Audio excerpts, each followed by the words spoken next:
Asian descent were tragically killed by a gunman who attacked three Asian run businesses. In the aftermath of that horrific attack, the president and vice president traveled to Atlanta to meet with leaders of the Asian American community and hear about the pain and fear that too many Asian Americans have felt since the beginning of the COVID-19 pandemic. Today, Erica Moratugu, Deputy Assistant to the President and AAPI Senior Liaison, is in Atlanta representing the White House as the community mourns the victims of this awful tragedy. Ambassador Catherine Tai, our U.S. Trade Representatives and co-chair of the White House Initiative on Asian Americans, Native Hawaiians, and Pacific Islanders, also spoke at a vigil in Michigan to stand against anti-Asian hate past and present. On this somber day, our administration remains fully committed to reducing the gun violence that terrorizes our communities and to advancing safety, inclusion, and belonging for all Asian Americans, Native Hawaiians, and Pacific Islanders. I wanted to make a note on gas prices. Right now, oil prices are $94 per barrel. When oil was at this level 1 month ago, the average cost of a gallon of gasoline was $3.49. And yet now the average cost of gas is $4.32. When it comes to oil and gas prices, many accept that gas prices rise quickly but fall slowly, the so-called rockets and feathers phenomenon. But President Biden rejects that. Americans deserve relief and fast as oil prices fall. Retail gasoline prices are updated at least daily, and if gas retailers' costs are going down, they need to immediately pass those savings on to consumers. So I will reiterate what the president said to oil and gas companies last week. The invasion of Ukraine and the volatility of the oil market is no excuse for excessive price increases, profit padding, or any effort to exploit American consumers. No one should capitalize on Putin's aggression by taking advantage of American families. And this chart, which you see here, shows both the price of crude oil and you see where it is as it relates to the price of gasoline. And as you've seen it go down, the price of gasoline obviously has not gone down. So that is the explanation of that particular chart. Also, just wanted to note before we get to questions that in some good news, we saw history made yesterday with the strong bipartisan confirmation of Shalonda Young, the first Black woman to serve as the director of the Office of Management and Budget. For the past year, she served as a key advisor to the president, a member of the economic team. She's led the development of the president's budget and helped effectively implement his agenda and vision across the entire federal government. She's not just making history, she's exceptionally qualified and has vast budget experience from her years leading staff on the House Appropriations Committee. So we're thrilled to have her as our confirmed director. Finally, I know you had just heard the president give remarks on this, but for clarity's sake and to make sure everybody fully understands the totality of assistance, what the president announced today was an additional $800 million in security assistance to Ukraine, bringing the total U.S. security assistance committed to Ukraine to $1 billion in just the past week, and more than $2 billion since the start of the Biden administration, and more specifically, since last March. There's additional security assistance in the omnibus the president signed into law yesterday, but we're also working with the Ukrainians and others on delivery mechanisms of that. So what he outlined today is the additional $800 billion from that. And this assistance, as you heard him say, will take the form of direct transfers of equipment from the Department of Defense to the Ukrainian military to help them defend their country against Russia's unprovoked and unjustified invasion. It also includes U.S.-produced short-range air defense systems the Ukrainians have been using to great effect, systems they are trained on. We've also identified and are helping the Ukrainians acquire additional longer-range systems on which their forces, again, are already trained, as well as additional munitions for these systems. And we will continue to work with allies and partners to transfer equipment to Ukraine. At least 30 countries to date have provided security assistance to Ukraine since the invasion began. And in 2022, the Department of State authorized third-party transfers of defensive equipment from more than 14 countries, a number that continues to grow as allies and partners increase support to Ukraine. Chris, why don't you kick us off? All right. First off, just want to note this is your 200th briefing. Oh, So, wow. well, Time flies when you're having fun. And we will celebrate with a lot of questions. Okay, 200. Let's do it. To start us off, the White House has said the Russian actions in Ukraine are under close scrutiny for potential war crimes. But today, President Biden directly labeled Putin a, quote, war criminal. Has something changed the administration's assessment? What brought this new remark from the president today? I think the president's remarks speak for themselves. He was speaking from his heart and speaking from what he's seen on television, which is barbaric actions by a brutal dictator through his invasion of a foreign country. There is a legal process that continues to be underway at the State Department. That's a process that they would have any updates on. So another question on the military assistance. Is the White House, is the administration facilitating the transfer of S-300 anti-air missiles? How is it facilitating that? How many might be provided to Ukraine? Well, let me just provide to you, as I've educated myself a little bit on weapon systems over the past few days, I thought this might be helpful to you. So S-300s are anti-aircraft systems. We are providing Stingers, are also anti-aircraft systems. There are a range of anti-aircraft systems that different countries have around the world. So as I noted, I know that President Zelensky called out specifically S-300s. And while I'm not going to get into specifics for security reasons, we are continuing to work with our allies and key partners to surge new assistance, including Soviet or Russian origin anti-aircraft systems, which is exactly what that is. But what we're talking about here is how to provide them a range of anti-aircraft systems that will help them do exactly what they've been doing, which is to shoot down planes. And part of what the president announced today was additional Stingers that serve exactly that purpose. So given that the S-300 has a much longer range than the Stingers, is that part of the administration's plan to find a way to facilitate that specific training? Without getting into specific systems, there are a range of anti-aircraft systems that do have longer range. We are continuing to consult with our allies and key partners to surge that assistance, but I'm not going to get into more specifics. And the last question is, the Federal Reserve raised rates today, helped fight inflation. Is administration confident that the Fed can beat inflation through rate hikes and not risk a recession? Well, I would note that Chairman Powell spoke to exactly that question today. So I would point you to his specific comments answering that question, where he did express confidence in the ability to take the steps he announced and avoid that. I would note that while we respect the independence of the Federal Reserve, as we have said many times, the president has also said in the past that he recognizes not only their independence, but that it is appropriate and necessary for the Federal Reserve to recalibrate their support to maintain stable prices. And obviously, they made an announcement today. As it relates to, we obviously closely watch, hear from the administration, and closely monitor all risks. And we continue to believe that the United States economy is positioned well to deal with the challenges ahead, even as we continue to monitor. And obviously, there are events that impact the economy, including an invasion of a foreign country. And we're seeing that impact as well play out in the economic data. Go ahead. Back on this question of labeling Putin a war criminal. I mean, this war has now been going on for 3 weeks. So far, the president has declined to use this label. As you note, there is an ongoing sort of formal process before you can use this term.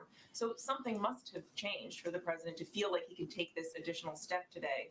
What else is he seeing? The president was answering a direct question that was asked and responding to what he has seen on television. We have all seen barbaric acts, horrific acts by a foreign dictator in a country that is threatening and taking the lives of civilians, impacting hospitals, women who are pregnant, journalists, others. And I think he was answering a direct question. The administration is making it very clear and publicly how much assistance the U.S. is providing to Ukraine. Whether we are fighting in this war or not, the U.S. is obviously heavily involved. Putin certainly knows all of this. He knows where this equipment is coming from. Is there any concern that you run the risk that he may view this as the kind of direct U.S. involvement, the direct confrontation that you are trying to avoid? Well, all the equipment that we're providing, whether it's Stingers or Javelins or counter-artillery, mortar radar, counter UAV tracking radars, anti-armor systems, unmanned aerial systems. This is all defensive equipment and materials. It is more than we've ever provided to Ukraine in the past. It is a significant amount of assistance that we have expedited the delivery on, and we will continue to do exactly that. But as our Department of Defense, and they can certainly speak to themselves, they do risk assessments. They assess what the impact will be of the types of assistance they're providing. We're obviously watching how the types of assistance we have provided have helped the Ukrainians courageously and bravely fight back, and we're giving them more of that assistance. We've also given them additional types of assistance we had not yet provided to them. But again, these are all defensive weapon systems. You have noted from the podium that Putin has shown no signs of changing course. You've also noted that there are significant consequences that Putin could still face.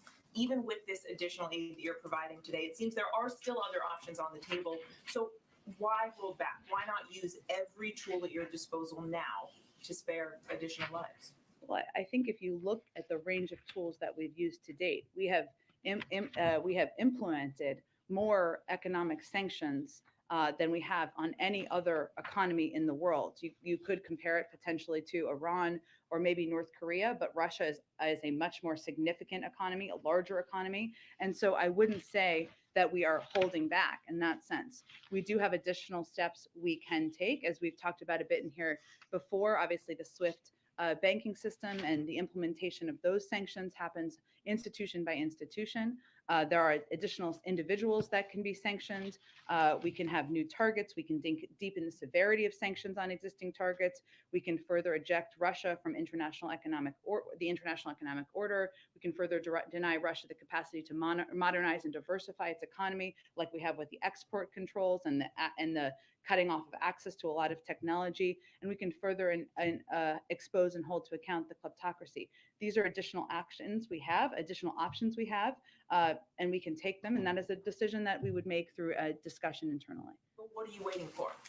We have additional escalatory steps that we can take, but I would just note that we have not held back. We have done more economic sanctions and had more put in place more financial consequences than we have in any circumstance ever in the world. So I wouldn't say that is holding back in any capacity. Go ahead. Jen, does the White House have any insight or assessment of the negotiations between Ukraine and Russia? President Zelensky seemed to indicate there had been some progress, but President Putin's remarks later did not make the same impression.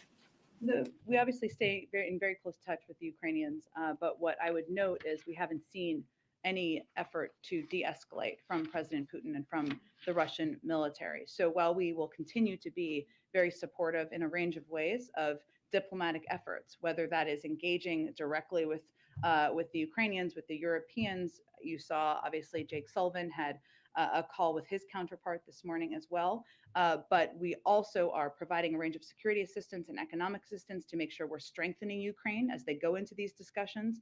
But it's hard to have negotiations that are going to be effective if one party is continuing to escalate. President Zelensky, in his remarks to Congress today, again made his request for a no-fly zone. He no doubt is aware of President Biden's position on that.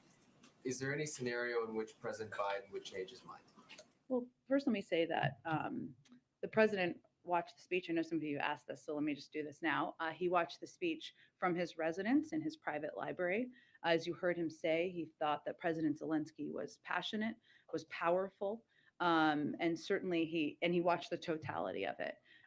We are in very close touch with the Ukrainians. Nothing that he asked for or said today was a surprise in that sense.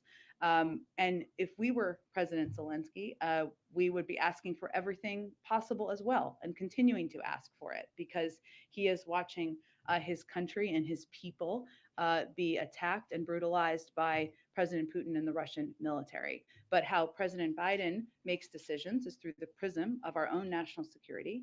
And as we've said before, a no-fly zone would require implementation. It would require us potentially shooting down Russian planes, NATO shooting down Russian planes, and we are not interested in getting into World War III. Just lastly, does the White House view Russia as being ready to go back and allow the Iran nuclear deal to move forward? Well, we can't blissfully speak for Russia. I'm sanctioned. They especially wouldn't let me speak for them, I guess, now. I don't know if it's changed, but I would say that Russia does not want Iran to acquire a nuclear weapon. We don't either. While we have a range of strong disagreements with them, we can't speak for their intentions here. Certainly, we believe it's in both of our interests for this to move forward. Go ahead. Jen, does the president believe that it would be important for President Zelensky to be at the NATO summit next week as long as it is safe for him to do so? I have not discussed that exactly with the president, but the president's going there to meet with NATO partners and allies. Obviously, President Zelensky is his country is in the middle of a war, so I have not talked to him about that specifically. I wanted to ask you about Jake Sullivan speaking with his Russian counterpart. The Russian readout said that this happened at the U.S.'s initiative, and the NSC's readout said that if Russia is serious about diplomacy, then Moscow should stop attacking Ukraine. You've obviously consistently said from the podium that the door to diplomacy is never closed. Are we seeing, though, a ramp up in diplomatic efforts with Russia right now? Well, this is the most senior conversation between the U.S. and Russian officials since Secretary Blinken last spoke with Foreign Minister Lavrov. I would note that we have maintained direct and indirect contact with the Russians through our embassy and officials there, including through Ambassador Sullivan, and we also have a military deconfliction channel. But we requested this call to clearly lay out our commitment to continuing to impose costs on Russia if they do not stop attacking Ukrainian cities and towns, and to warn them about the consequences and implications of Russia potentially using chemical or biological weapons in Ukraine. So it's important to convey those consequences directly, and this is an opportunity to do that. Just one final question on a different topic. The administration has marked the one-year anniversary of the Atlanta spa shootings and spoken about some of the actions that the federal government has tried to take. As you know, this week, an Asian woman in New York, a 67-year-old woman, was hit more than 125 times, was stomped on, was called a racial slur. Obviously, that video is very sickening to watch. Do you know whether the president has seen that video? And just what would the president's message be to anyone in the Asian American community who feels like, well, the actions that the government is taking are not enough to stop these attacks, and they say that they feel afraid? Well, I would say that our message to them, I have not talked to the president about this specific video. I have seen it. A number of us have seen it. And as you said, it is very difficult to watch. I would say that his message to them would be our work is not done, that we want to stand by your side and continue to stand up for you, to protect you, to call out this type of discrimination and horrific actions, including in the example you gave, and that what he has done is try to elevate this type of anti-Asian hate in this country so that people are aware of it, so that communities across the country can continue in that fight as well. But the work clearly is not done, and we need to be steadfast in it. Go ahead, David. Jen, a couple of questions on today's event. So first, in the conversation that Jake Sullivan had with his Russian counterpart, he issued a very specific warning about chemical and bio. There was no mention in the readout of nuclear, which is obviously a concern for battlefield weapons. Was that a deliberate omission? Has that conversation taken place in a different channel? I'm happy to go back to them and see if there's more we want to read out from the conversation. I think what the most important component here to take away, I hope, is that we wanted to have a direct conversation about what the consequences would be of further escalatory action. But I don't have more to read out at this point in time. And then on your answer just before about your concern about the MiG planes, we went through a little bit of this yesterday. I think you just said that you didn't want to have NATO pilots bringing down Russian planes. But under the administration's policy of moving out this long-range anti-aircraft, it's okay to have NATO equipment bringing down Russian planes as long as it's launched by a Ukrainian. Am I understanding the policy right? Well, I think you've heard us talk a fair amount about the planes from Poland. And again, Poland is a sovereign country, so they can make decisions on their own. What we have done is done an assessment of our role and the U.S. role and what our view would be of NATO, of these planes taking off from NATO airspace. Again, I would note that the equipment that we've provided is defensive, as you know, not offensive, and we see that as being a difference. We're also looking at Because the planes can be used for an offensive purpose and the anti-missile Correct. systems cannot. Correct. Also, I would note that what our Department of Defense officials also assessed is what's most effective. And while the Ukrainians still have squadrons of planes to utilize, as I think any military official could confirm for you, the types of assistance that we are providing today, including Stingers and other assistance that we're amping up support for, is exactly what we feel is effective in fighting this war. Go ahead. Thanks, Jen. Today in Putin's speech, he implied that there's going to be even greater crackdowns on civil liberties inside of Russia. Is there anything that you all believe that you can do in terms of sanctions or supporting the opposition there that you all are not already taking? Well, we look at all of the actions that President Putin does, and we assess what responses we may have. I have nothing to predict at this point in time, but obviously, as he has taken actions, we have taken actions in response. Specifically on the case of Alexei Navalny, prosecutors there just said that they want to sentence him for a 13-year prison sentence. Does the White House have a response to that?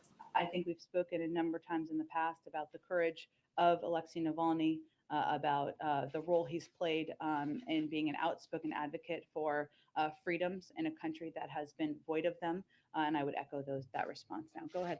Thanks, Jen. Can you talk a little bit about what President Biden specifically hopes to accomplish in his trip next Sure. week beyond shoring up NATO allies? Well, that's a big part of it. That's a very important part, Ashley, shoring up NATO allies.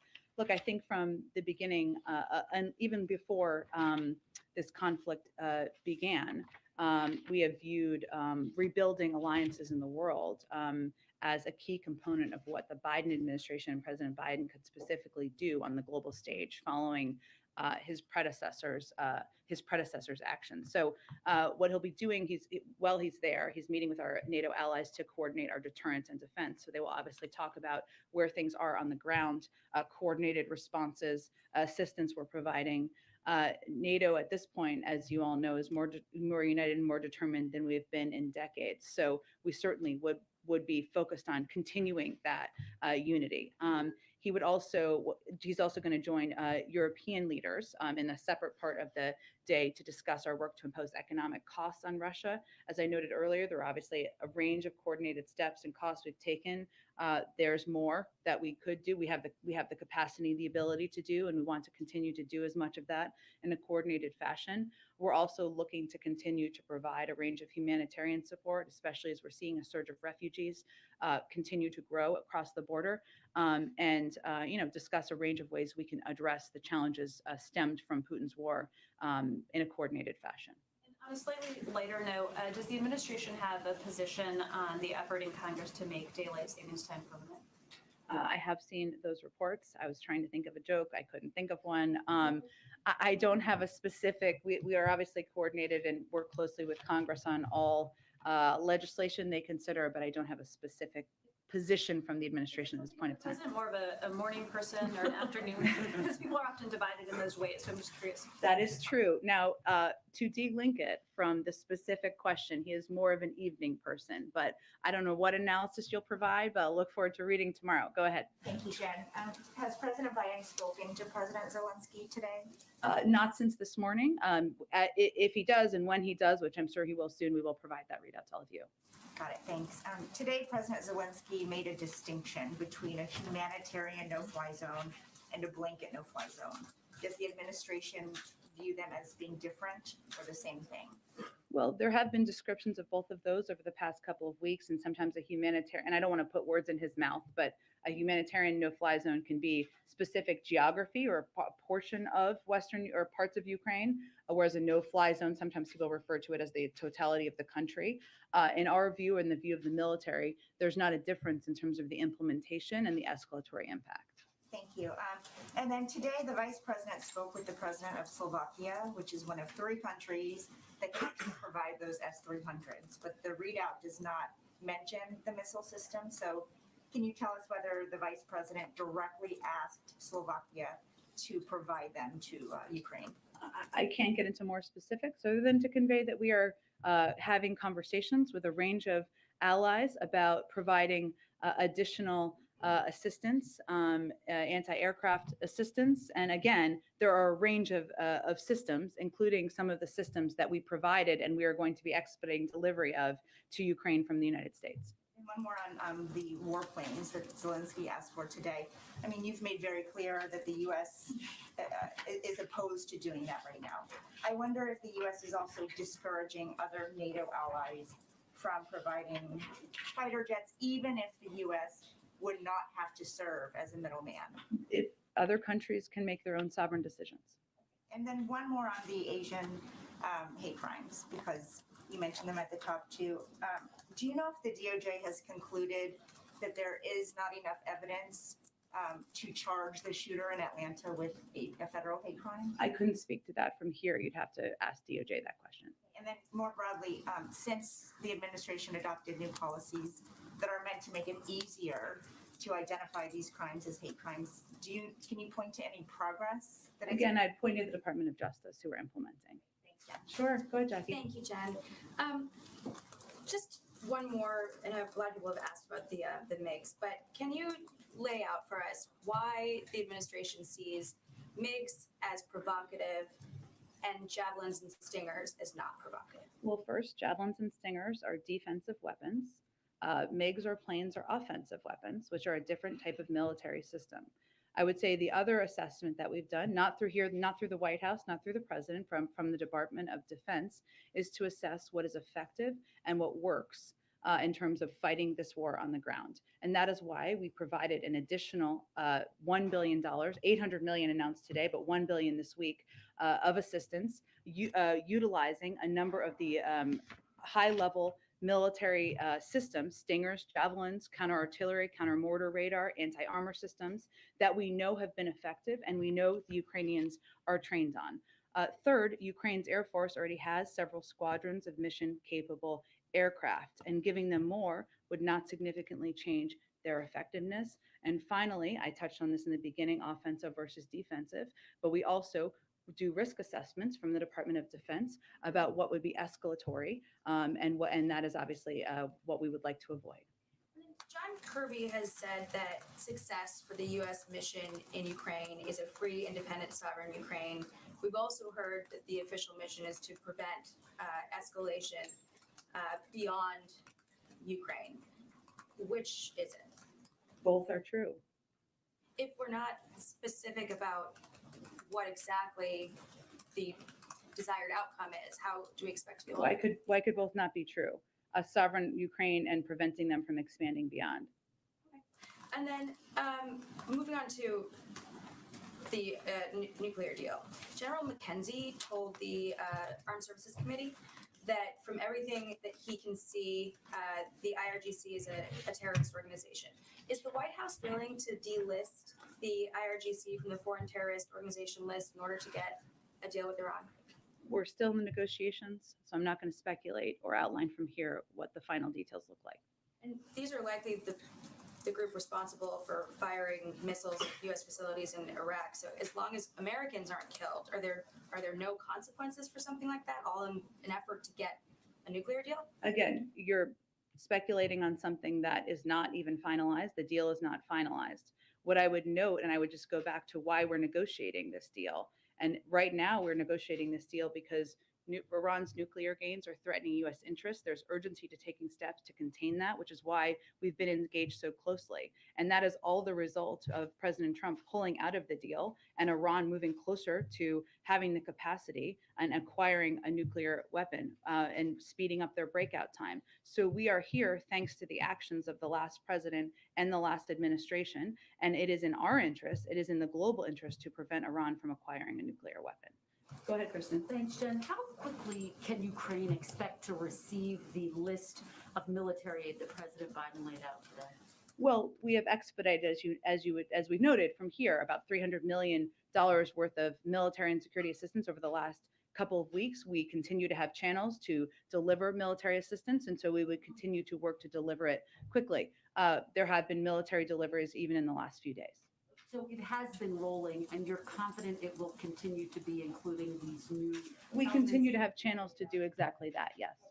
And the president said, going back to the long-range air defense systems, he was working with allies to acquire them. Can you tell us where they are and what the expectation is in terms of the timeline for getting those systems to Ukraine? I can't outline where they are because we're going to keep those conversations private. I would note that a great deal of what we're doing is augmenting the type of effective military assistance that we're doing from the United States and working to prioritize equipment that they are trained on. But we are discussing with a range of partners. When we say Stinger or Javelins, those are brands. There are different kinds of similar assistance or other types of assistance that different allies have around the world. And I want to go back to the MiGs quickly and just be crystal clear about what you're saying, because when I asked the president about this earlier, he said he's not going to comment. He didn't say that it's not an option. So well, we've spoken to it approximately 167 times. So maybe, yeah. Well, here's 168. Go ahead. Go ahead. There's a growing number of Republicans and Democrats who are supporting the U.S. striking a deal with Poland to send the MiGs. You have Elise Stefanik earlier today saying Ukraine needs those MiGs. You have Scalise saying getting those MiGs in immediately is critical. There's a growing chorus of voices saying that now is the time. Has the president reconsidered his stance at all at this point? No, because our military makes assessments, which they put out that assessment last week. And I would just echo that one part of the assessment is based on what equipment is effective in fighting this war, anti-armor and air defense systems. They are effectively defending the country. That is what we have provided additional assistance on. Second, they have several squadrons of mission-capable aircraft. I don't think that's enough, Jen. You heard President That are Zelensky not being, very Kristen, that are not, Okay. Kristen, that are not being utilized. This is the assessment by our Defense Department. Third, they are also assessing that the transfer to Ukraine may be mistaken as escalatory. So this is how our Defense Department is assessing. They are assessing also that it would not significantly change the effectiveness of the Ukrainian Air Force. And these are the types of risk assessments we certainly understand. We share the passion, the anger, the horror at what we're seeing. And that is why we significantly increase the types of military assistance, the types of equipment that we know is effective, and our Defense Department is determined is effective in fighting this war. President Zelensky ended his speech today by saying, being the leader of the world means to be the leader of peace. Is President Biden satisfied that he's meeting this leadership moment, given that we're now 3 weeks into this war? Well, I would say that President Zelensky also thanked the president for the role he's played. And without President Biden, there would not be 30 countries around the world providing security and military assistance. NATO would not be as aligned as it is. We would not be unified in our implementation of the most crippling sanctions we've ever implemented against a foreign country. We will continue to stand by President Zelensky's side, the side of the Ukrainians and the brave and courageous Ukrainian people, and continue to build on the efforts that have been underway to date. More very quickly, in the wake of the second gentleman testing positive, has President Biden been tested today, and has the Vice President been tested? I can check on the Vice President. The President has not been. He was tested on Sunday. He was not a close contact, so we have not changed our testing mechanism. Let me check on the Vice President. I know they put out some information last night. I'll see if there's an update. Go ahead. Thanks, Jen. Can you confirm that Switchblade drones were part of the package? And if so, do you consider that still defensive? I don't have more details beyond what was in our fact sheet to confirm from here. Okay, and is the U.S. monitoring the hostage situation in Chernobyl? And did that come up in the call with Sullivan today? We are definitely closely monitoring that situation, and I can check and see if that was a topic of discussion during their call. Also, just lastly here, what does the administration make of the Russian proposal of Ukraine being a demilitarized Austrian, Swedish-type model? As a part of their 15-point discussion, look, our focus is on supporting the Ukrainians in their efforts. Obviously, pursuing diplomacy is something we will always support, but as President Putin and the Russian military continues to take escalatory steps on the ground and take military action against civilians and innocent people, we think that is the biggest place where we need to say change. Go ahead. I wanted to ask if you're in a position today to say anything more about the contours of the president's travel next week. What's after Brussels, if anything? I don't have anything more for you at this point in time. We're still finalizing any additional details. The fact that the second gentleman did test positive, does that raise concerns here about the state of the situation in the country with BA2 or any other variants that might be around? It does not from our health officials. Jen, Go back ahead. in the room. Can I I'll go back in a second. Go ahead. Sarah Bloom withdrew Yeah. her nomination yesterday. I'm Yeah. wondering if you can speak to that. In particular, will the president name a new nominee soon for that post? He certainly will nominate a new person to serve, to nominate to that post. It's been less than a day, so it may be a little bit more time. We are certainly disappointed. Sarah Bloom remains one of the most highly qualified people to ever be nominated to this position, but it's an important role, and he will nominate someone to fill the position. How those final sort of days played out on that? Was there an attempt to get bipartisan support, or was Senator Manchin's statement sort of seen as the decisive one? No, I would say, as I said from this podium, there was continued efforts to seek bipartisan support and continue to support her candidacy. And sorry, going back to the drones, or is your position that the drones were assessed by the Defense Department to not be perceived as escalatory and to not be perceived as offensive weapons? Again, I don't have anything more to confirm beyond what was in the fact sheet and the specifics in there, but defensive weapons is what we have provided. Go ahead. Yeah, I'll go to the back in a second. the administration, including you yesterday, have raised very dire warnings about what will happen Yeah. if this COVID money doesn't come through. President Biden held a bill signing yesterday, a very celebratory bill signing for a piece of legislation that was stripped out of, that funding was stripped out of. Why didn't the president mention it? And is he willing to expend political capital on this? Yes, he is, absolutely. I would say that we have been working around the clock over the last few days, behind the scenes and publicly, to convey very clearly to elected officials across the country and the American people what the impacts will be. So I would expect you'll hear from him more soon about it. And on the meeting that Jake Sullivan, or the conversation that Jake Sullivan had with the Russian Security Council secretary, can you say why that particular person was the one that the U.S. reached out to? Why he was the one that Jake had a conversation with? Is there anything about his proximity to Putin or anything else that we should know? I don't think there's more to detail from here. Please. Go ahead, Michael. A couple questions on Russia. Obviously, the president calling Vladimir Putin personally a war criminal today. Are you going to be detailing whether orders to strike maternity wards, residential buildings, innocent children were coming from the very top? Well, I would say there's a legal process where all of the data and information gathered will be fed into any international investigations. That's led by the State Department. I think I spoke to this a few minutes earlier, where I conveyed the president was directly answering a question and speaking to his own passion and watching the barbaric actions of a brutal dictator invading a foreign country. But there is a legal process that is ongoing. The State Department has oversight over that. And then the Chinese ambassador to the U.S. Published an op-ed in the Washington Post. He said that threats against Chinese entities and businesses are unacceptable and, quote, wielding the baton of sanctions at Chinese companies while seeking China's support and cooperation simply won't work. I'm wondering if you have a response. Well, I would say that I don't believe that's an accurate depiction of what we've been doing. What we've been conveying is that rhetorical support or the clear rhetorical lack of denunciation of what Russia is doing flies in the face of what China stands for, including basic principles of the UN Charter, including the basic principle of respect for sovereignty of nations. And that's just a statement of fact. Obviously, our objective and what we'll watch closely is, and I don't have an update on it from here, is any decision to provide additional support to Russia while they're invading a foreign country. Go ahead. Thank you. Senator Chuck Grassley has put a hold on nomination of LA Mayor Eric Garcetti for U.S. ambassadorship to India.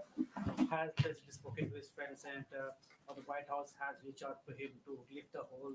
Or is the White House considering a new name for India? Is the absence of a U.S. ambassador to India having an impact on your bilateral relationship? Well, he can't actually prevent a vote from moving forward on the floor. I mean, he can convey his opposition, as is the right of any senator. But Mayor Garcetti is out of committee, and we're hoping to see a vote on the Senate floor soon. And the president has confidence in Mayor Garcetti and believes he'll be an excellent representative in India. It is critical, of course, that we have confirmed leadership at all of our embassies, including India, and we urge the Senate to confirm him as quickly as possible. In the middle of this war with Ukraine, how are the world's largest and oldest democracies working together to bring peace in the region? Well, I would say, as you know, we remain in touch through a range of channels from our national security team with leaders in India and continue to encourage leaders to work closely with us to stand up against President Putin's invasion of Ukraine. Go ahead. Thank you. The wheat supplies from both Russia and Ukraine have been disrupted and are forecast to be disrupted quite a bit going forward. Does the US see the danger, as someone has been talking about a breakdown actually of food supplies to large parts of the world, maybe starting with Africa? Thank you. This is something we're watching very closely. I have a little bit of information on this, so let me see if I can find it. Let's see. And we are concerned about how the wheat supply could impact different parts of the world, less the United States and more other parts of the world. There are also impacts we could see in the United States, including fertilizer and the production of fertilizer. Ukraine is a large producer of fertilizer. So there are steps the Department of Agriculture has announced, and we are taking steps to work to address. But this is something, to go back to your original question, we are monitoring closely, and we are, of course, continuing to evaluate what types of humanitarian assistance we can provide to address. Just a quick one on another part of the world. Taiwan's foreign minister said just this week, it might have been yesterday, that the US is about to announce more arms sales to Taiwan. Do you have anything on that? I don't have anything to predict, confirm, or read out on that. I'm happy to check with our Defense Department. Go ahead. Thanks, Jen. So the president's obviously sanctioned a lot of Russian oligarchs. I wonder about some of the laws, our laws, that enable this sort of international kleptocracy. Obviously, the president's been outspoken about his belief that America's tax code should be more fair, that should be enforced better. And I wonder if the president has thought about or has had conversations with people on the Hill about possible legislation that would change some of these laws, make real estate transactions more transparent, require companies and trusts to be registered to people by their actual name, prevent Americans from using offshore banks as tax havens. Any of that under A consideration? number of those he's expressed support for in the past. I'm happy to check with our economic team and see if any of those are under discussion. No sense that those talks have picked up. I just don't have an update on it. Go ahead, Karen. Just to go back to Jake Sullivan's call, you noted when you were first talking about it that this was the most senior conversation between the U.S. and Russia since Secretary Blinken's last conversation with Lavrov. So why now? Why today? Has something changed that's given the administration any reason to think this could produce some progress, a call like this? I wouldn't put that much optimism in it. I would say that there have been ongoing direct and indirect conversations with the Russians. It's not that it stopped at any point.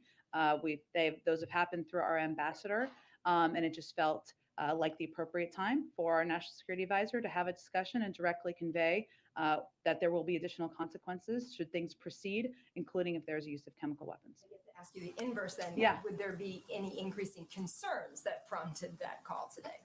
I would say that, diplomatic conversations and talks, there isn't always a magic reason why they happen in a particular moment. And this was just felt like the appropriate time for us to engage at that level. Go ahead. I have to wrap up in a second here, but go ahead. Thank you, Jen. You put out a list of all of the military equipment included in that $400 million, $800 million that's being provided to Ukraine. Among those items, let me read them to you: 100 grenade launchers, 5,000 rifles, 1,000 pistols, 400 machine guns, and 400 shotguns. Are you saying those items are not offensive weapons? They're weapons that help the Ukrainian people fight against an invasion by a foreign country. They can be used offensively, can they not? Again, they're weapons. What I'm talking about is weapons that can be used to fight. The answer is yes. I mean, although you don't want to say it, that answer to that question is yes. And so obviously you're trying to make this distinction between offensive. Well, what we're talking about, let me finish. Let me finish. Let me finish my answer. No, you aren't. No, I was finishing a point, and then you can respond to my. Okay, go ahead. All right, you're making this distinction between offensive and defensive weapons. Anybody that looks at that list of weapons that I just mentioned, they would say clearly they're offensive. If a Ukrainian military officer or someone who is enlisted has one of these weapons, they can take out a Russian military official of some sort with these weapons. They're offensive in nature. So why not provide more offensive weapons like this to the Ukrainian military? Well, first of all, we are providing a range of rifles, et cetera. There is a difference between a plane and planes and massive military systems. I think anybody would recognize this. And what we're talking about, which is giving rifles and pistols to many of them farmers and people living in countrysides to defend themselves. I think there's a difference that most people recognize. Thank you, everyone, so much. Have a nice day. I will get to you tomorrow. I'm sorry, I have to wrap up. I apologize.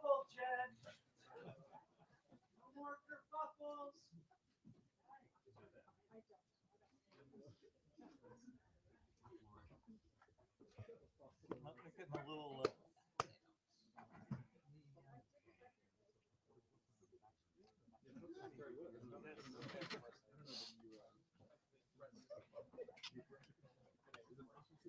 Alrighty, guys.